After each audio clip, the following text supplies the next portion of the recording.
물타기라뇨? 최혜병 죽인 사람이 당신 아니야 그럼? 저도 제보 받았어요. 야, 가만. 싸가지? 싸가지? 선을 넘네? 해보자는 거요? 이상입니다. 예, 요즘에 내란 국정조사 특위에서 열일을 하고 계신 분입니다. 민주당 부승찬 의원님 어서 오십시오. 네, 안녕하십니까. 해보자는겨? 그때 화가 많이 나셨죠? 그렇죠. 아무래도 내란을 옹호하고 뭐 그다음에 이제 민주당이 회유했다고 그러고 이런 것들이 상당히 막 부글부글 끓었어요. 네. 그런데 이제 또 민주당 의원 저하고 박범계 의원이 있었거든요. 저는 늦게 갔고 예. 뭐 그런 상황이라 근데 이제 갑자기 회유 얘기가 나오고 그거를 또 극우에서는 마치 사실인 거냐. 네. 이제 뭐 고발 조치한다고 그러고 뭐 이런 프레임 전략으로 들고 나오니까 거기에 국회의원들이 일조한다라는 게 이해할 수 없었어요. 요즘 특위에서 활동하시는 모습을 보면서 예. 참 극한 직업이다 그런 생각이 들었어요. 왜냐하면 이게 상식적으로 좀 말이 통하는 사람하고 무슨 얘기를 해야지 예. 상식이 없잖아요. 예. 어쩌면 그렇게 할 수가 있을까요? 이해가 안 돼요. 뭐 정신 나간 뭐 예. 이런 건 뭐 기본이고. 또 야는 뭐예요? 강선영 의원이 그러니까. 용해인 예. 용해인 의원이 수방사령관이 이제 제대로 답변도 안 하고 삼성 장군으로서 이제 그런다고 초선이 재선한테 야 그런단 말이에요? 그러니까 기본도 안 된 또 거지. 사과의 조건이 수방사령관씩이나 예. 된 사람이 식이라는 걸 사과하면 자기는 야를 사과하겠다고 그러는 것들을 이제 보고 있어야 되니까 그래도 보람 있는 거는 뭐냐면 헌재에서 이진우 사령관이라든지 뭐 여인영이라든지 김현태 707 특임단장이라든지 그동안의 입장을 약간씩 바꾸잖아요. 예, 예. 바꾸다 보니까 이제 그거를 이제 거기서 이제 복명했던 부하들한테 사실관계를 확인하고 그다음에 이제 한덕수 총리한테 이제 이번 계엄 국무회의가 정당하지 못하고 불법이었고 이런 것들을 인정받는 거. 그다음에 뭐 최상목한테 이제 비아폰의 소지 여부를 확인한 거. 뭐 이런 것들이 좀 그래도 이제 증인들한테 얻어낼 것들은 있었던 그런 국조특위였던 거죠. 요즘에 보면 이제 말들이 좀 바뀌는 사람들이 있잖아요. 예. 근데 뭐 여인영이나 이런 자들은 아예 우리가 기대도 하지 않지만 네, 네. 김현태 707 단장 네. 좀 의외예요. 왜냐하면 맨 처음에 그 다음날 곧바로 막 눈물을 흘리면서 눈물. 부하들 봐주라고 그랬던 사람 아닙니까? 네, 네. 그런데 나중에 보면 조금씩 이렇게 달라지는데 왜 그렇다고 생각하세요? 아니 이제 뭐 아무래도 입건될 가능성이 높잖아요. 그러다 보니까 뭐 이제 변호인하고 접촉을 하면서 살 수 있는 방법이 무엇이냐 뭐 이런 것들을 고민했던 것 같아요. 근데 이제 뭐 150명에 대해서라는 표현을 썼기 때문에 뭐 전체적으로 다 바꾼 건 아니고, 예. 뭐 이제 특전사들이 이제 불리한 예. 뭐 예를 들어서 이제 봉쇄라든지 뭐 이런 것들에 대해서는 말을 바꾸는 것들은 그렇죠. 그러니까 이제 전체적으로 그런 지시가 있었고 이런 걸 부인하는 건 아니지만 네. 이런 것들은 내가 혹시 당할 수 있겠다 하는 거. 근데 그것도 군인답지 않은 것 같아요. 그렇죠. 이제 본인이 직접적으로 지시를 했다고 그러면 처벌해서 자유로울 수 없잖아요. 그래서 예. 지휘관이라는 직책을 주는 거 아니에요. 예. 자리를 주는 거고 모든 거를 책임져야 되는 거 아니에요. 부하들이 이제 결국은 잘못된 명령에 의해서 다 사지로 몰 수 있기 때문에 그렇기 때문에 지휘관을 두고 참모를 두는 거 아니에요. 부하들은 명령에 따르기만 하면 되는 거고요. 그래서 그만큼 지휘관의 어깨가 무거운 거죠. 그러니까 자신이 울면서 부하들은 죄가 없습니다. 네. 다 내가 책임지겠습니다. 해놓고 네. 이제 와서는 나도 좀 살아볼까 하는 그런 모습이 비루하지요. 네, 좀 그런 모습이 보였던 거에 대해서 그동안 봐왔던 김현태 단장의 모습이 아니라 좀 안타까웠습니다. 원래 좀 아는 사람입니까? 알진 못했고요. 지난번에 양심 고백할 때 예. 제가 이제 3층에 어떤 특별 룸이 있었어요. 거기서 이제 전문위원, 민주당 전문위원, 국방위 전문위원의 연락을 받고 간사니까 와 주셔야 될 것 같다. 이제 곽종근 사령관하고 그다음에 김현태 단장이 양심 고백을 하겠다고 하더라. 그래서 저는 늦게 합류를 했어요. 예. 그때부터 보면 이 두 사람은 결국은 본인들의 잘못을 뉘우치고 그다음에 부하들이 다치지 않았으면 좋겠다라는 걸 강력하게 이제 계속해서 어필을 했었거든요. 예. 그런 모습이 그래도 지휘관으로서 사후에 이렇게 책임을 짓는 모습을 보이는 것들이 상당히 저희들한테는 약간 감명스럽게 다가왔죠. 당연한 건데 예. 감명으로 다른 군인들하고는 다르게 그런 모습이 참 감명으로 다가왔고 그러다 보니까 상당히 좋게 봤었는데 이번에 헌재 가서 뭐 말도 안 되는 뭐 케이블 타이 얘기하고 뭐 이런. 그러니까 케이블 타이 같은 경우에 예. 그걸 이제 사람 묶으려고 하는 게 아니고 문짝을 잠그려고 했다 그렇게 얘기를 하는데 케이블 타이로 문짝을 잠글 수 있나요? 아니 뭐 국회에 와 보셨잖아요. 예. 어마어마한 뭐 궁궐에 들어가는 큰 문이잖아요. 예. 그거는 봉쇄를 하려면 쇠사슬로 봉쇄를 해야죠. 그렇죠. 예, 케이블 타이는 기본적으로 뭐 두꺼운 것도 있긴 합니다만은 이제 많은 뭐 짐을 이렇게 하나로 묶을 때 쓰기도 합니다만은 일단 가늘어요. 강도는 좋죠. 가늘고 그거는 이제 웬만한 알력에 탁 끊어지거든요. 예, 그런 거기 때문에 케이블 타이를 가지고 뭐 정문을 봉쇄하고 뭐 이런 표현은 그러니까 핑계 댈 걸 대야지. 예. 케이블 타이로 문짝을 예를 들어서 했다고 칩시다. 발로 차면 끊어져 버리지. 발로 그걸 끊어지죠. 말이라고 합니까? 그러니까요. 저희 케이블 타이는 너무 일상에서 많이 사용하잖아요. 인터넷만 검색하더라도 케이블 타이에 이제 그 규격이 나와 있잖아요. 그러다 보니 그리고 이제 수감용 케이블 타이를 분실해 갖고 그거를 또 민주당이 또 입수를 해서 공개도 했고 뭐 그런 걸 봤을 때 너무 얼토당토하는 거라. 예, 이제 사실 그런 건 사소한 안타깝더라고요. 거짓말이고 뭐 네. 오히려 이제 뭔가 흔들리고 있다라고 하는 것을 보여주는 건데 결정적으로 중요한 증언은 네, 진실. 실탄을 가지고 들어갔다는 증언 아니겠습니까? 그 본인이 증언을 했죠. 네. 실탄 부분을. 네. 그러면 그건 참 놀라운 거 아닌가요? 뭐 그것도 파악이 미리 되셨나요? 이런 것들이 사실은 더 이제 끌고 가고 싶지 않은 부분들이 좀 있는 거예요. 그래서 예를 들어서 대통령이 지시했다고 얘기를 했거든요. 분명하게 김현태 단장 같은 경우는 이제 그런 것들도 대통령이 지시한 적이 없다 뭐 이래버리고 하니까. 그렇게 한다고 그래서 근데 지금 이제 문제는 네. 뭐 회유 뭐 이런 얘기 나와서 참 많이 흥분하셨는데 네. 지금 김용현 변호인 측이 네. 막 이렇게 뭐 이진우, 여인영 심지어 곽종근 사령관까지 이렇게 접견을 막 시도를 한다는 얘기가 들어와요. 네. 곽종근 사령관은 일고의 가치도 네. 없다고 안 만났다고 하는데 네. 이렇게 만나고 다니면 그 좀 증거 인멸이나 조작의 위험이 있는 거 아닙니까? 일단은 저는 회유로 보는 거예요. 예. 회유로 보는 거고 실질적으로 이제 여인영 같은 경우는 입을 다물고 있지만 그 밑에 수사단장이라든지 지시사항을 낱낱이 국조에서 공개를 하고 있거든요. 그렇기 때문에 이제 물론 지금 수방사령관 같은 경우 수방사령관 입에서만 나오고 있고 그 참모들이 얘기를 안 해요. 지금 현재 상황은. 근데 여인영은 여인영 참모들이 자기가 이제 지시받은 걸 다 얘기하고 있거든. 아주 구체적으로.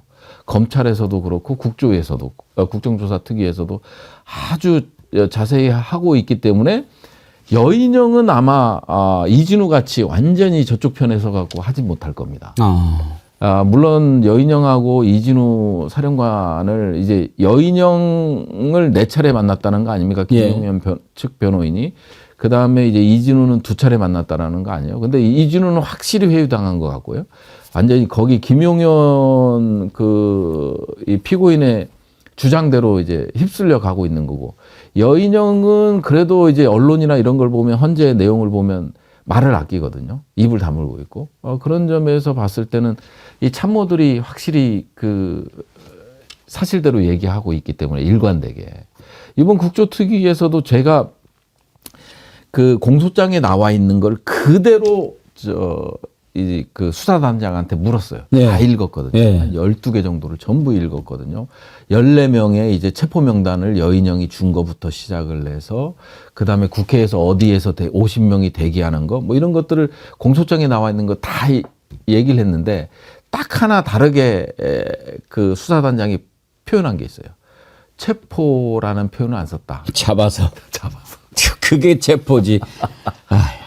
그래서 그거 하나 다른 거 빼고는 그다음에 정성우 방첩사 1처장도 다 얘기하고 있고 명령 받은 걸. 그렇기 때문에 아무리 회유를 당한다 하더라도 진실은 가려질 수 없을 거예요. 그럼요. 네. 그래서 사실 국조특위 활동이 더 중요하다고 생각을 하는데요. 네. 지금 기간이 언제까지죠? 이제 2주 정도 연장이 됐습니다. 2주 예. 정도 연장이 돼서 아마 2월 말까지는 할 것 같습니다. 2월 말까지. 예, 아마 4차례 정도 더 하지 않을까. 부승찬 의원님께서 지금 현재 자체적으로 평가하시기에 국정조사 특위가 이것만큼은 정말로 잘한 것 같다. 어떤 걸 꼽으시겠습니까? 일단 이제 국무위원들한테 기본적으로 이번 계엄은 불법이었다. 예. 예, 이거에 가장 것 같습니다. 위헌적 소지가 있다. 이런 발언들을 하고 있기 때문에 그리고 이제 본인들이 이제 물론 살려고 그러겠지만 뭐 지시 문건이라든지 이런 것들을 이제 뭐 제3자를 통해서 받았다라든지 뭐 이런 것들 있잖아요. 이런 것들을 하나하나 밝혀낸 거. 이제 국조특위가 왜 중요하냐면요. 헌재 같은 경우야 지금 이 짜고 치는 고스톱이 돼요. 예를 들어서 뭐 윤석열이 쪽지도 주고 뭐 그다음에 변호인한테 귓속말도 하고 뭐 이렇게 하잖아요. 예. 그렇기 때문에 짜고 치는 고스톱이 가능하고 그다음에 이제 불리한 경우에 완전히 입을 다물어 버리고 뭐 이런 모습들이 카메라를 통해서 보이잖아요. 국조특위는 그게 안 돼요. 왜냐하면 질의의 방향을 똑같은 답을 얻으려고 하는 거지만 질의의 방향을 완전히 바꾸거든요. 바꾸기 때문에 그 야당 의원들이 많잖아요. 10명 정도가 있기 때문에 이게 똑같은 질의인데 다 질문 형태는 바꿔서 하기 때문에 그거를 견뎌낼 수가 없어요. 예. 네, 말하다 보면 그러다 보니까 이제 김용현이라든지 핵심 관계자들이 안 나오는 거거든요. 김용현, 여인영 이런 사람들이 이제 거부하는 거예요. 지금 국조특위에서 민주당 특위위원들끼리는 서로 팀 플레이를 하십니까? 그렇죠. 이제 그러니까 이 거의 부분은 누가 아니 뭐 그렇게까지는 막 구체적으로 하진 않지만 사전 회의를 통해서 어떻게 하자라는 예. 정도는 협의하고 들어가죠. 그럼 거기에서 부위원님이 주로 맡으신 것은 어떤 겁니까? 저는 전천후 다 합니다. 그러니까 뭐 이제 이게 국무총리한테 받아낼 거 받아내고 예. 궁금한 것들은 다 스모킹 건이 될 만한 것들은 예. 묻고 그다음에 이제 질의를 통해서 박제화를 시키는 거죠. 뭐 그런 것들을 많이 하죠. 이번 같은 경우도 회유당하고 막 이러다 보니까 여기서라도 물었던 거 한 번 더 묻게 되고 뭐 그렇게 해서 확실하게 이제 확답을 받아내는 뭐 그런 역할들을 하고 있고요.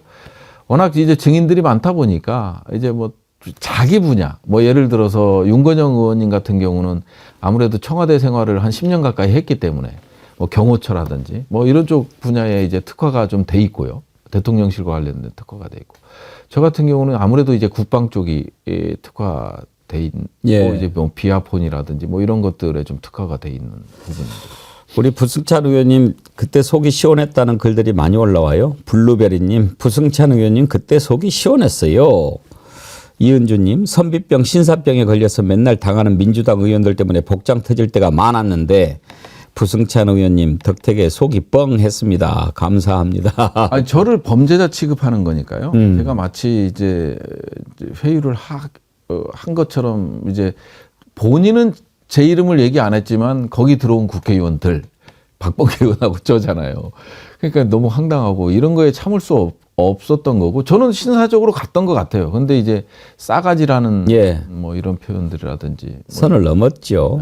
이런 것들이 조금 임광재님 오늘 아주 화끈하게 쏘시네요. 또 슈퍼챗을 보내시면서 부승찬 의원같이 용감하고 카리스마 있는 그러면서 부드러운 분들 요즘 가뭄의 소나기처럼 속이 시원합니다 하셨는데 고맙습니다. 그 아까 팀플레이 얘기를 했는데 네. 박선원 의원이 예. 최상목 대행한테 질문했던 거 그건 참 절묘했어요. 네, 그렇죠. 그 뭐 뒤에다가 집어넣었다고 네. 접어가지고. 예. 근데 그 질문이 나올 거라고는 생각을 못했어요. 가로로 접혔습니까? 세로로 접혔습니까? 야, 저런 건 참 고도의 신문 기술이 아닌가 싶은데 거기서 엄청 당황하는 것 같더라고요. 눈빛이 흔들리잖아요. 그러니까요. 네, 근데 실제로 그 내놓은 증거는 쫙 펴진 거였던 모양이죠. 예. 그래서 다림질 냈습니까? 뭐 이런. 그러니까요. 얘기도. 왜 그 접혀서 그러니까 안 봤다고 이야기하려고 그러는 거죠? 네, 그렇죠. 네. 아이, 대통령 윤석열 밑에서 수석까지 했던 비서 출신 아닙니까? 예. 대통령이 준 거를 안 보고 주머니에 넣나요? 그러니까 이제 뭐 처음에는 이제 상모가 하면서 불러서 이렇게 줬다라는 거 아니에요? 근데 이제 그게 아니라 기재부 장관. 기재부 장관에서 이제 해서 줬고 그래갖고 이제 자기는 이제 이 가로로 이렇게 접었다라는 거 아니에요? 이거를 3번 접은 거거든요. 3번 접었으면 이게 이렇게 3번 표시가 나죠. 접어서 이제 주머니에 넣었으면 네. 엄청나게 표시가 나죠. 예. 그러니까 그런 뻔뻔한 거짓말. 그다음에 이제 제가 질의했을 때 저는 이제 비아폰이 이제 그 상당히 중요한 비아폰 서버가 정말 중요하다. 내란의 세력들은 전부 비아폰을 이용했잖아요. 비아폰 아니면 이제 시그널을 이용했단 말이에요. 시그널을 이용했기 때문에 아마 이제 그 안가 모임에 갔던 4명 중에 3명이 이제 그날 예. 모임 끝나고 이제 휴대폰을 교체했잖아요. 저는 그걸 보고 이제 시그널일 거라는 생각이 들었어요. 그래서 이제 거기에 이제 2가지 포인트인데 하나는 시그널이라는 이제 텔레그램보다 보안성이 더 강화된 시그널이 있고 그다음에 이제 그다음에 비아폰이 있는 거죠. 그래서 이제 그 안가에 참석했던 사람들부터 시작해서 뭐 최상무까지 다 물어봤는데 뭐 국무총리는 한덕수 국무총리는 예, 갖고 있습니다. 이렇게 얘기는 했는데 시그널이 지금 어떤 신호라는 게 아니고 시그널이라는 SNS 체계가 있나요? 앱이 있나요? 예. 텔레그램이랑 똑같은 겁니다. 근데 이제 보안성으로는 최고로 칩니다. 더 최고예요? 예. 예. 그래서 이제 김용현의 지시로 시그널들을 다 깔았다는 거 아닙니까? 예. 그래서 이제 그런 시그널이라든지 이런 이제 보안 앱을 통해서 이제 전화 통화도 하고 그다음에 메시지를 주고받기도 했을 테고. 그래서 이제 시그널하고 비아폰이 가장 중요한 건데 그 2개가 가장 중요한 건데 지금 비아폰은 지금 서버를 확보를 못 하고 있잖아요. 예, 그 경호처의 차장이 아주 강력한 저항에 의해서 확보를 못 하고 있는데 아마 그게 이제 거기서 이제 다 드러날 것 같고요. 철저하게 지금 비밀리에 움직였다는 증거들이 다 담겨 있는데. 근데 왜 김성훈 의원은 지금 저렇게 놔둡니까 검찰이? 검찰도 가능성이 있는 것 같아요. 아. 네. 김성훈의 입에서 어떤 것이 나올지 모르는 거예요. 두려운 거예요. 검찰의 개입이나 검찰의 관여가 드러날 수도 있다. 그렇죠. 네. 그게 가장. 그래서 공소장에 보면 검찰에 대한 거는 검찰 검사에 대한 단어는 1도 없습니다. 예. 그게 뭐냐면 과거 그 여인영 그때 참모들이 선관위로 보낼 때 서버 확보하러 보낼 때 뭐 정보사가 미리 갔습니다만은 보낼 때 거기에 이제 각 실장 4명의 실장과 소령 중령 2명에서 6명이 있는 데서 여인영이가 어떤 지시를 하냐면 가서 서버를 확보하면 검찰과 국정원이 중요 임무를 맡을 것이다. 예. 이런 지시를 했던 거거든요. 그래서 지원 업무만 이후에는 지원 업무만 해라. 근데 이제 검찰 수사 받고 나온 정성우가 방첩사 1처장입니다. 이 뭐라고 하냐면 국정원과 민간 수사기관으로 말이 바뀝니다. 그렇기 때문에 이제 아무래도 이제 이게 이진동 대검 차장도 얘기하는 거 보면 이 김용현하고 전화 통화를 했다라는 거 아니에요. 그래서 이제 체포하러 못 들어가니 설득해서 이제 자진 출석하게끔 만드는 그 작업을 했다라는 건데 그것도 말이 안 되는 거예요. 왜 그러냐면 김용현 측에서 그 내용을 부정했어요. 공소장에 나와 있는 내용들이라든지 이진동의 발언에 대해서 부정을 했거든요. 검찰이 뭘 했냐면 경찰한테 선수를 뺏길 것 같으니까 미리 자기를 체포했다라는 거예요. 이것도 불법이라는 거죠. 동의 못 한다는 거죠. 이런 얘기들이 나오고 있는 거거든요. 그러면 이제 검찰도 뭔가 있지 않을까 이제 합리적 의심을 해보는 거죠. 그러네요. 네. 그러면은 검찰의 어떤 아킬레스건을 김성훈이가 쥐고 있을 수 있다. 가능성이 높죠. 뭐 이제 윤석열 대통령과 만났다라든지 그 다음에 이제 뭐 민정수석과 법제처장과 이제 법꾸라지들이 같이 만났다든지 그때 뭐 검찰총장이 있었다든지 뭐 이런 것들이 이제 세부적으로 나올 가능성이 모든 일정을 김성훈이가 다 꿰고 있을 거니까. 네. 그 말씀 들어보니까 이제 왜 김성훈이한테 꼼짝 못 하는지 좀 짐작이 가네요. 아니 사실은 이게 구속영장을 기각할 이유가 없거든요. 검찰에서. 청구를 안 할 이유가 없는 거죠. 네. 그냥 네. 넘기면 돼요, 법원으로. 그리고 이제 드러난 것들이 많잖아요. 거짓말하는 것부터 시작해서 드러난 것들이 많기 때문에 그대로 그냥 가면 되는데 2번씩이나, 그리고 한 번은 또 일주일간 갖고 있어요. 예. 이게 구속. 그러니까 경찰이 눈치 없이 자꾸 신청을 한다 이거죠 지금. 예, 그냥 2번 했잖아요. 근데 일주일씩 들고 있어요. 보통 하루 이틀이면 바로 법원으로 넘기거든요. 이런 것도 납득하기 어렵고, 이제 그러다 보니까 이제 대검에서 지휘를 한 게 아닌가. 뭐 박은정 의원 같은 경우는 그렇게 의혹 제기를 하는 거예요. 그러면 부위원님 보시기에 지금 이제 검찰이 공소유지를 할 거 아닙니까? 예. 좀 걱정 안 해도 됩니까? 걱정 안 할 수는 없죠. 걱정 안 할 수는 없지만, 그래도 지금 그래도 희생양들은 다 집어넣고 있잖아요. 그런 점에 있어서는 뭐 탄핵을 시키는 데는 뭐 검찰의 역할, 뭐 형사재판 쪽으로 가야지만 탄핵으로 가는 데는 검찰의 역할은 상당히 많이 하고 있다고 보여져요. 다만 이제 완전히 이 세력들을 완전히 뿌리 뽑는 데는 검찰이 상당히 이제 소극적이라는 거죠. 네. 그러니까 검찰은 우리만 안 다치면 돼. 네. 네. 윤석열은 뭐 저기 하더라도 네. 이미 윤석열에 대해서는 버렸어요. 손절했다고 네. 봐야죠. 아니 그 공소장을 보면 예. 보이잖아요. 윤석열 공소장을 보면 네. 악인 중에 악인이죠. 네. 버렸어요. 근데 이제 우리만 안 다치면 되는 거죠. 그렇죠 검찰이. 네.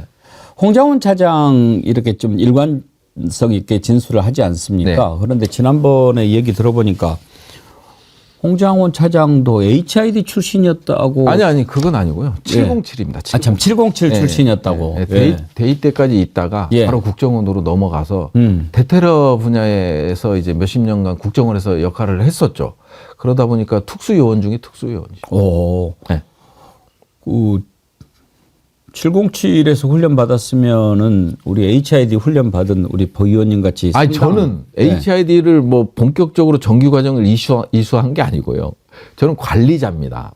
그러다 보니까 요원들에게 뒤지기가 싫었던 거죠. 그러다 보니까 스스로 체력 단련 많이 하고 뭐 예를 들어 표창 던지고 검 던지고 젓가락 던지고 이런 것들을 이제 끊임없이 연습을 했던 거고. 예. 그때는 이제 30대였던 거고요. 저는 이제 목표를 정하고 이제 정한 목표 이제 뭐 북한 들어간다 그러면 목표를 정하잖아요. 타겟을 정하고 그다음에 루트 개척하고 그다음에 이제 혹한기 훈련, 해상 침투 훈련 이런 것들을 기획하고 이런 역할들을 주로 하면서 요원들과 이제 그 살을 부대꼈죠. 예, 그러면서 이제 그런 리더십을 좀 했었던 기억이 납니다. 아까 김영일님께서요. 백운기 선생님 이따가 선을 넘네 부승찬 의원님 나오시면 저 잡것들한테 젓가락 한번 던져보시라고 해보세요.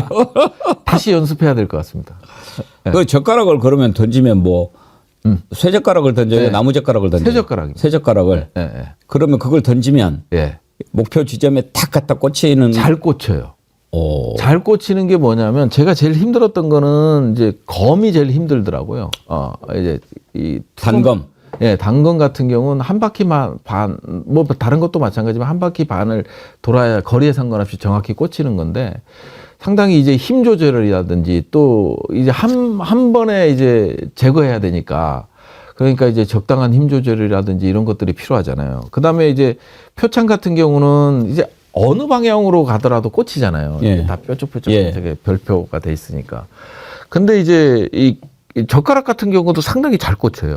앞뒤로 다 꽂히니까 젓가락. 갑자기 무서워 보이는데요? 아니 그거를 연습을 상당히 많이 했죠 저는. 예. 네, 연습을 많이 하고. 필요할 때 정말 중요한 무기가 될 수 있겠네요. 아 그럼요. 그 무기이기 때문에 사용하는 겁니다. 뭐 드라이버 같은 경우도 사용하고요. 예. 다양하게 이제 무기가 될 만한 것들은 다 연습을 시키죠. 연습을 시키는데 우리는 이제 HID나 이제 해상 북파공작원 같이 이제 오로지 막 몸을 가지고 이렇게 하는 것보다는 우리는 이제 호송의 역할들을 주로 많이 하니까 들어가면 살아나와야 되기 때문에 제가 이제 공작대장 하는 동안은 2년 동안은 상당히 이제 하드 트레이닝을 많이 시켰죠. 우리 요원들. 그러니까 그런 생각 들어요. 요즘에 특위 활동하는 거 이렇게 보면서 하늘이 부승찬 의원님 이럴 때 쓰려고 그렇게 딱 준비를 해 놓으셨는가 그런 생각 많이 해요. 만약에 부승찬 의원님 안 계셨으면 저런 것들을 어떻게 다 밝혀낼 수 있었겠나 그런 생각 많이 하거든요. 네.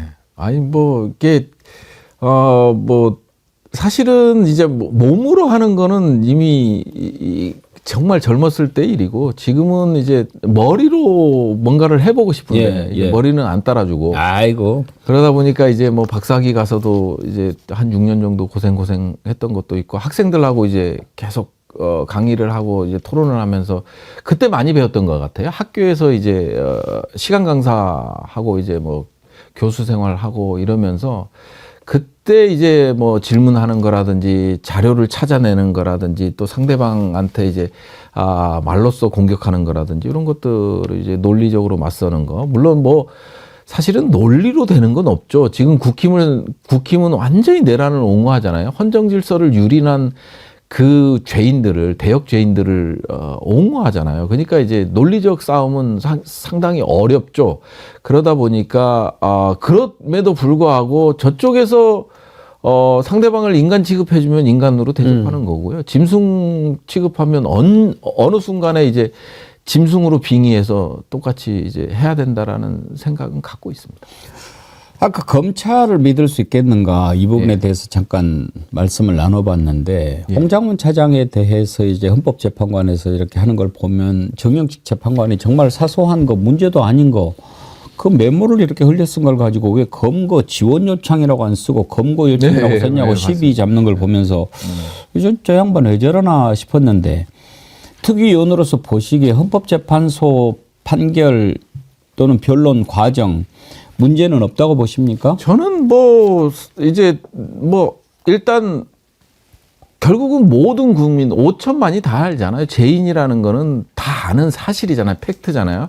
근데 이제 법이라는 거는 저는 정영식 물론 저도 불안하긴 해요. 저도 불안하긴 하지만 이렇게 질문도 해줘야 되는 거예요. 예. 예. 그래서 조금이라도 지금 구구 세력들이 서부지법에서 난동을 하고 거기서 이제 판결을 한 판사를 찾아내서 뭐 처형한다는 식으로 이제 문자 메시지를 돌리고 이런 거잖아요. 예. 그러다 보니까 물론 설득은 안 되겠지만 가장 우리 위에 있는 게 결국은 법이고 이 법을 위배하는 사람들은 결국은 민주공화국이라는 게 뭡니까? 예, 그런 관점에서 조금 정형식의 질문도 보고 싶어요. 그렇게 이제 스스로 마음을 다시 마인드 컨트롤을 하는 입장인데요. 저는 불안감은 없습니다. 만일 이 상황에서 5대3이 나오고 저는 이제 만장일치제가 될 걸로 보여져요. 왜 그러냐면 이게 뭐 이진숙 같이 4대4 뭐 이런 식으로 해서 기각 이렇게 나올 수는 없는 거거든요. 왜냐하면 사상 초유의 형사소추가 된 대통령이잖아요. 그러면 일단 사법부의 판단은 내란해라고 보고 있기 때문에 구속까지 시켰고 법원에서 그 판결을 내린 거잖아요. 그 상황에서 헌재에서 이거를 바꾼다. 그리고 5대3 이런 게 나온다. 이건 불가능해요. 그렇기 때문에 이거는 만장일치로 갈 수밖에 없다고 보여지는 거예요. 만장일치제로 가고 이제 다만 조금이라도 우리 국민들이 의구심을 갖는 거, 우려를 하는 거 이런 부분들을 좀 더 정확히 캐치하기 위해서 다양한 질문들을 하는 거고 실질적으로는 그런 질문들이 의미가 있을까요? 뭐 홍장원 메모에 뭐 빠졌다라는 뭐 건거 요청 뭐 이런 식으로 빠졌다라는 뭐 중간에 빠졌다라는 거 뭐 이런 거부터 시작을 해서 이런 것들은 뭐 중요한 포인트는 아니지만 결국은 이거를 시청하는 사람들이 있기 때문에 그런 부분들도 명확히 짚고 간다 우리는 헌재 뭐 이런 쪽으로 좀 생각을 하고 싶고요. 분명 이 중대사 국가의 어떤 운명을 결정하는 중요한 결정이기 때문에 이거를 5대3으로 만들어서 논란을 일으킬 것 같지는 않다. 만장일치로 간다. 내란 국조특위가 다루는 내용 가운데 이런 것들도 있지 않습니까? 네. 특위 조사 진행 과정에 드러난 사실은 또 할 수 있게끔 돼 있지 않습니까? 그렇죠. 네. 그러면 이렇게 쭉 지금 지켜보면서 어디까지 개입이 돼 있고 이런 것들은 드러나고 있는데 네. 우리가 생각하기에 김건희 부분이 안 걸릴 리가 없다고 생각하는데 네. 김건희 부분이 나와야 뭐 그걸 가지고 또 하고 그럴 수 있지 않겠냐 싶거든요. 네. 근데 지금 김건희 관련해 가지고는 거의 안 걸려든 느낌? 왜 그렇습니까? 이게요, 뭐냐면, 내란에, 기본적으로 내란을 보면, 김건희와 연루된 사람들은 기본적으로 조사나 구속이 안 됐어요. 뭐, 경호처 차장도 그렇고, 네. 뭐, 돼 있는 사람이 없잖아요. 그러네요. 그러니까, 이 곽종근, 뭐, 이진우, 뭐, 여인영, 이런 사령관들이 김건희하고, 예, 그거를 연결고리가 없잖아요. 없죠. 예, 그러다 보니까 이제 그런 부분들이 지금 안 나온 거잖아요. 그래서 이제 김건희도 가졌다라는 비아폰, 전화번호, 김건희한테 제출된 전화번호가 있잖아요. 비아폰과 함께 우리 이 비아폰을 쓰는 사람들의 전화번호입니다 하고 줬잖아요.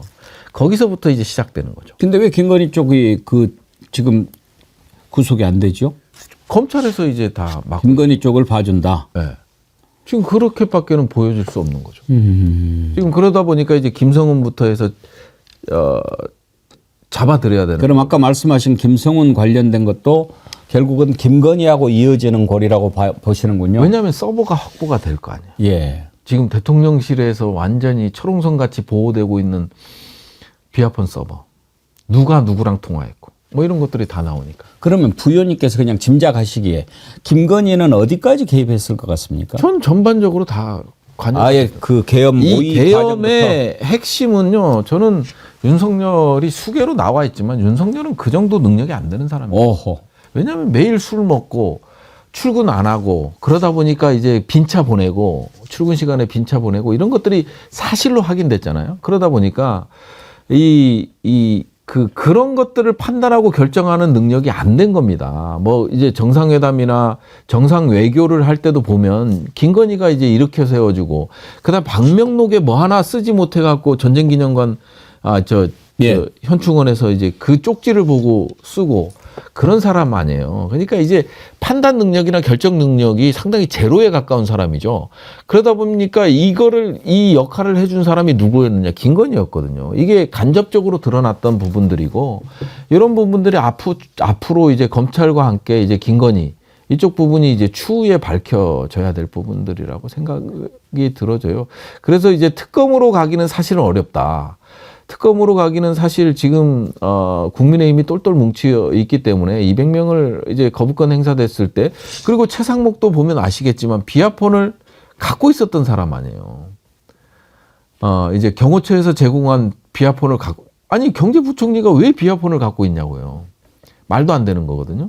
갖고 있었던 사람이에요. 그러면 본인이 답변이 또 비굴하고 비루했어요. 제가 질문했잖아요. 예. 예.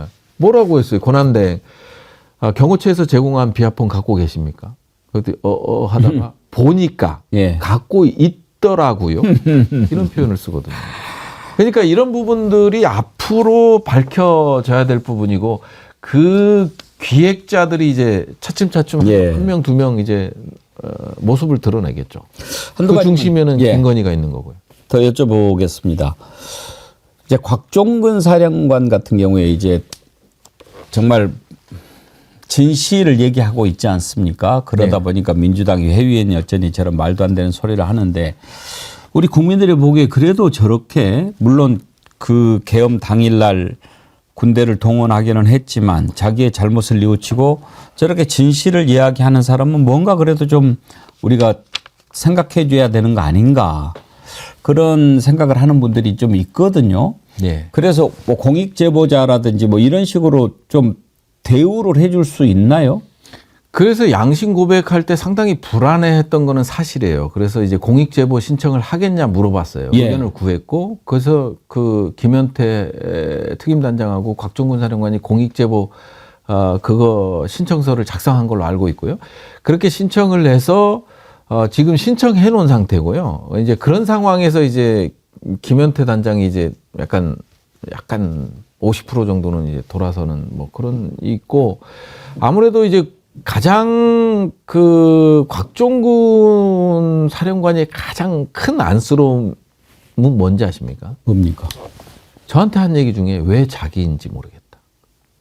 왜 자기가 선택됐는지 모르겠다. 특전사니까. 아니 특전사인데 임기가 다 돼서 보내야 되거든요. 근데 김용현 장관이 오면서 육군은 삼성 장군 진급을 안 시켰어요. 자리를 바꿔야 되니까. 아하. 진급시킨 사람들이 이제 특전사령관 가고 방첩사령관 가고 수방사령관을 가야 되는데. 그래서 인사를 스테이 시키기 위해서 일부러 삼성 장군들 진급을 빼버렸거든요. 육군은. 그래서 자기는 그 얘기를 하더라고요. 자기는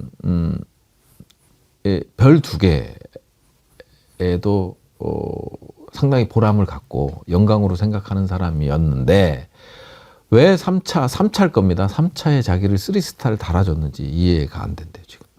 특전사령관으로 있으면서 진급했습니까? 아닙니다. 2스타로 있다가 예. 사령관 3스타 달고 특전사령관으로 갔습니다. 그전에는? 그전에는 뭐 사단장인가 뭘 했었죠. 네. 왜 나를 발탁해서 그 특전사령관으로 얘기를 했는가? 그것이 참 원망스럽다. 네. 왜 자기인지 이 얘기를 가끔 했어요. 그러면 김용현이 윤석열한테 그렇게 얘기했다는 거 아닙니까? 곽종군, 여인영, 이진우 네. 이 사람들은 대통령님한테 충성을 다하는 사람들입니다라고 얘기했다는 거 한 아닙니까? 명 더 있었죠. 강호필. 강호필까지. 네, 4명 있을 때 지금 지상작전사령관. 예. 그러면 뭘 근거로 곽종군을 충성을 다하는 장군이라고 얘기를 했을까요? 사전에 포섭을 할 때 멘탈 자체가 약한 사람들을 골랐던 것 같아요. 그리고 이제 진급이 누락되는 사람. 예. 그래서 진급으로 회유를 하고. 그러면 이제 한번 진급이 되잖아요. 내가 뭐 1, 2차에서 안 되면 저도 군복을 입고 있어서 선배들 이제 진급 떨어지고 뭐 진급되고 가는 사람들은 1, 2차에서 안 되면요. 포기를 하거든요. 포기를 하게 되고 이제 제2의 인생을 설계하는 자리로 가요. 예. 그러니까 욕심을 주로 안 내요. 예. 그러다 보니까 이제 그런 사람을 진급시켜줬잖아요. 충성을 다하게 되죠. 예. 네. 그런 거예요. 원래 그러면 1, 2차에 안 됐었습니까? 안 됐죠. 이진우는 완스타 달 때부터 문제가 많았던 사람. 동기생이 이제 이게 잘못됐다고 진급 투서 넣고 아빠 찬스 썼다고 하고 막 이런 그 이진우 사령관의 아버님도 육사 나왔거든요. 육사 나오고 지금 대수장부터 시작을 해서 그다음에 태극기 집회에서 아주 많은 역할을 하시는 분이라고 그러더라고요. 그래요? 네. 그러니까 이제 그런 식으로 당근을 주면서 네. 충성을 맹세를 시킨 거군요. 그리고 대통령이 이제 관저까지 불러서 직접 요리해주고, 예. 그리고 어깨 두드려주고 폭탄 좀 마시면서, 그러면 안 흔들 사람이 없죠. 그리고 이제 그런 상황에서 진급까지 시켜줬잖아요. 예. 그러다 보니까 이제 흔들렸던 거고, 다른 사람들은 이제 뉘우치는데,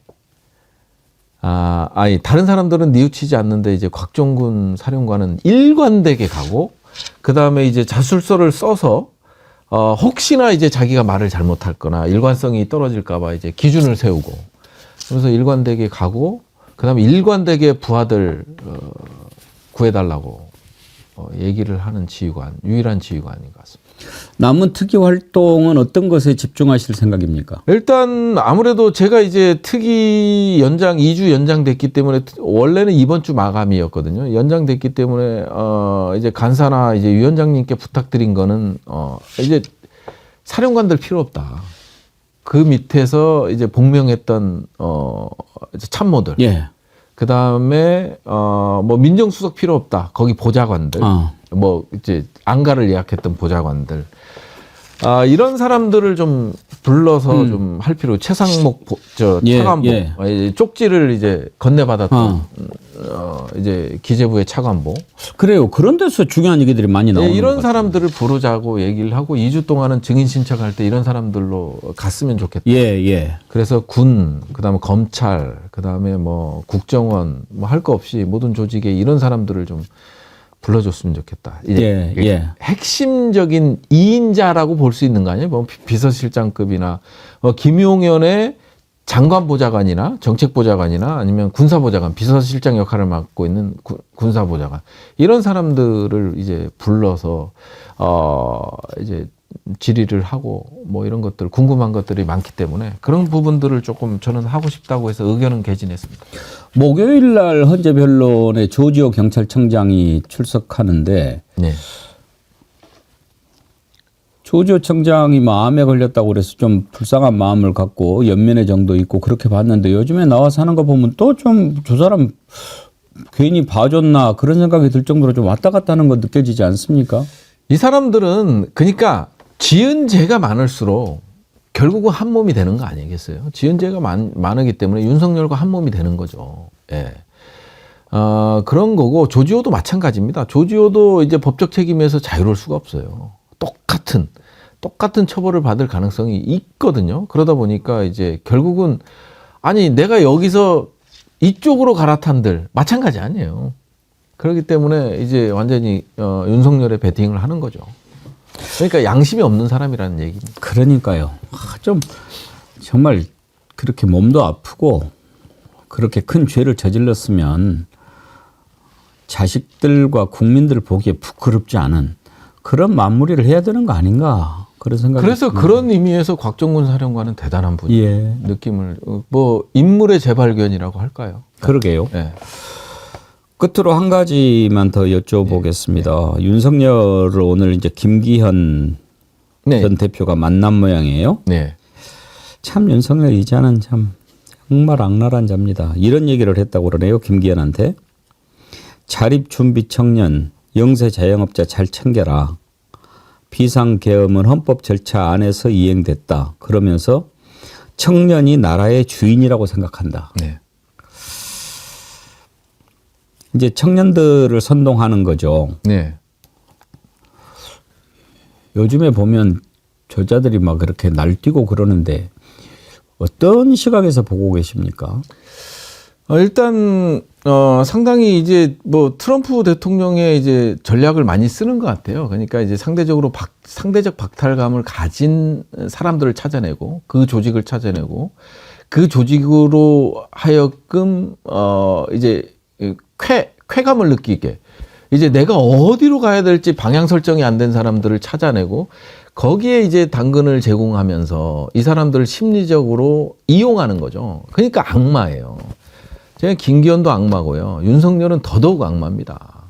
본인이 모든 책임을 담아해서 그 얘기를 했잖아요. 법적 책임을 모두 지겠다고 했잖아요. 행위에 대한 책임을 지겠다고 했으면 그 입 다무는 게 맞잖아요. 끊임없이 선동질을 하고 대한민국을 분열시키고 그 옥중내란을 또 하고 있는 거예요. 그거는 뭐 이게 말도 안 되는 거고요. 그렇기 때문에 이제 민주당도 상당히 이게 사실은 이 국민의힘이 갈라치기 하는 것 중에 가장 먹히는 게 뭐냐면 2030의 여성과 남성 갈라치기. 이게 상당히 효과를 보고 있어요. 물론 아니라고 하는 분들도 계시지만 드러나는 건 그런 거거든요. 그리고 이제 우리가 집회를 가보더라도 2030 여성들이 진짜 많아요. 네.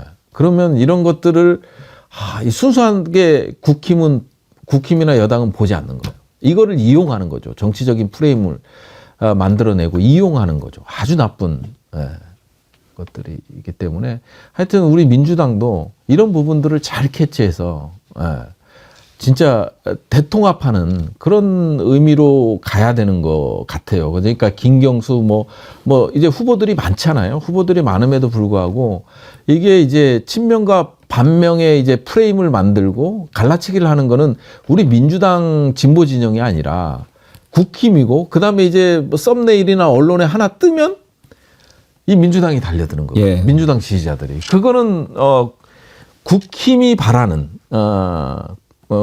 국민의힘이 바라는 거거든요. 그런 쪽에 휘말릴 필요는 없다. 그래서 오늘 이재명 대표가 정말 교섭단체 연설에서 너무나 뚜렷하게 얘기를 했거든요. 대통합. 이걸 얘기했기 때문에 그 길로 가야 된다고 생각합니다. 예. 괴물이라고 그러셨는데 우리 한 걸음 떨어져서 바라본 윤석열 정말 괴물인데 네. 더 가까이서 보신 우리 부승찬 의원님이 괴물이다라고 하니까 네. 더 좀 소름이 돋는 것 같습니다. 네. 오늘 말씀 감사합니다. 이제 2주 더 연장이 됐는데 예. 끝까지 화이팅 해주시고 네. 또 뵙도록 하겠습니다. 예. 고맙습니다. 예, 감사합니다. 예, 요즘 내란 국정조사 특위에서 열일을 하고 계신 분이죠. 민주당 부승찬 의원님 만나봤습니다.